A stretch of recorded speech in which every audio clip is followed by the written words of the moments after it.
Hi, this is Jeff Muir, Director of Client Relations at Beal Properties, and joining you today for a short video walkthrough on how we manage utilities with tenants on client-owned properties. This is a question that gets asked a lot, and sometimes when we're first talking to a prospective client who's considering hiring us, and then sometimes a couple months down the road when there might be some issues with utilities.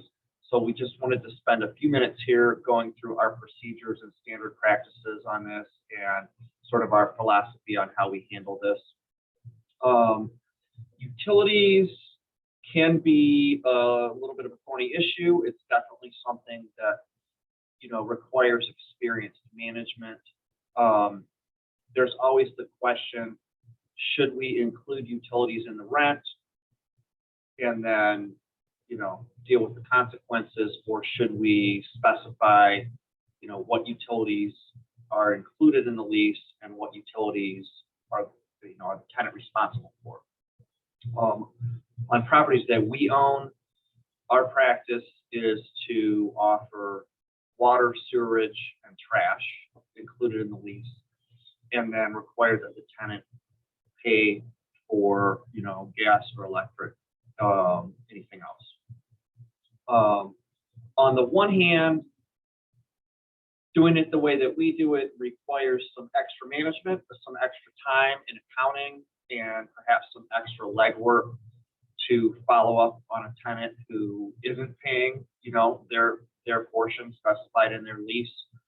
On the other hand, if you include, all the utilities in the lease, it is more attractive to certain tenants.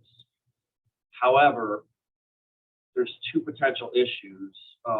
One is it increases the rent amount that you're marketing at. So a lot of prospective tenants don't really dig into the details, and they're searching on Realtor.com or on Google or wherever for under a certain price amount. So you might have two properties that are really practically identical. One of them has all utilities included, but that means it's going to be $1,200 a month. And the other one includes water, trash, and sewerage, and then the tenant's responsible for gas and/or electric, but that's going to be marketed at maybe $950 a month. So you're going to get a lot more applications on the one where the rent, is lower. And then it's just a process of, managing that actually happens. The other potential issue, if all utilities are included, is you're taking a gamble. Utility rates are high. There could be a broken, pipe, and all of a sudden you get a water bill for, I've seen them in the thousands of dollars, and then you're on the hook for that. Or you could get someone who, they just take the mentality that everything's included in my rent. That means it's free. They're going to run 8 space heaters, run the AC with the windows open. We've seen these things. And then, you budgeted maybe $250 a month for utilities that you've included in their lease. And then the tenant is spending $500 a month in utilities, and you're on the hook for that. So after a lot of trial and error, we just feel like for properties we own that we manage, it's better to have the tenant be responsible for the gas and electric, and then deal with, the extra management. And what do I mean by the extra management? Well, we do require that tenants prove to us that they have utilities in their name before we, give them the keys. And it is not all that uncommon. It doesn't happen all the time, but it's not uncommon for a tenant to put the utilities in their name, get the keys, move in. 1 month later, they call and turn off the utilities. And then it reverts to the owner. And then we have to go through this kind of song and dance of chasing the tenant down, getting them to put them back in their name, collecting that money. So that's, the downside. But after, going through this thousands of times, we really feel like that is the best management practice. So I'm going to share a couple documents here with you, and sort of show you how we do it. So this is a sample lease. This is a standard Beal Properties lease.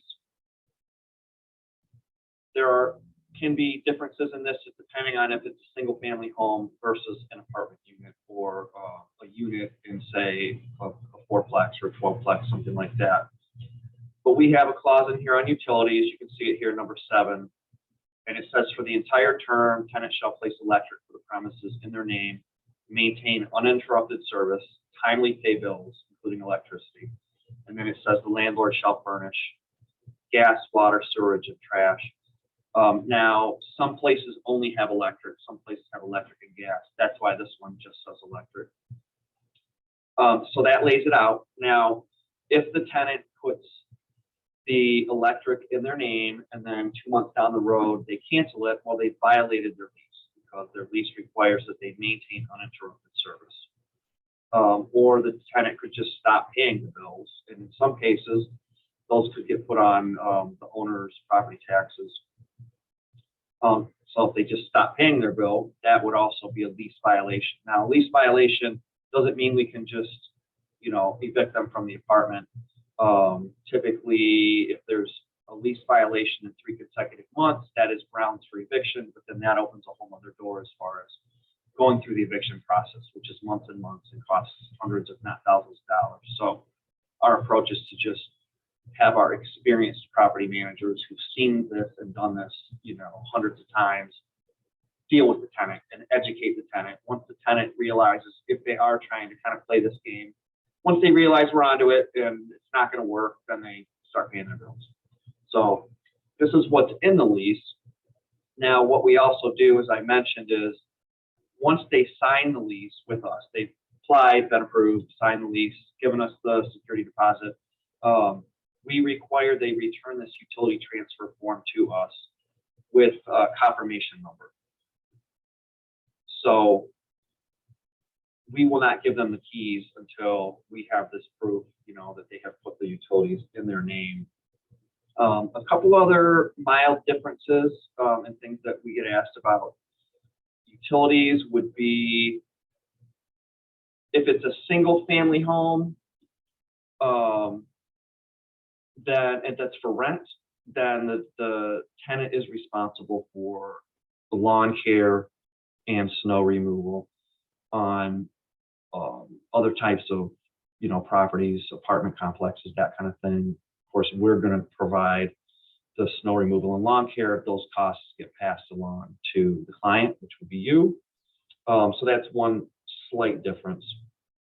And that is the basic, utilities 101 in terms of questions that I get asked a lot from clients that we're managing properties for on utilities. It can get confusing because there's what's called a master agreement where or a dual billing agreement could be where the owner has an account set up and then the tenant adds their name to it. And then if the tenant, closes their account, it reverts to the owner. Or the other scenario would be when a tenant moves out, then it reverts to the owner. And the reason for that is so we can get right in and get work done to turn the unit. And we need the power on and the water on, hot water to be able to get in and clean and, replace things, do whatever.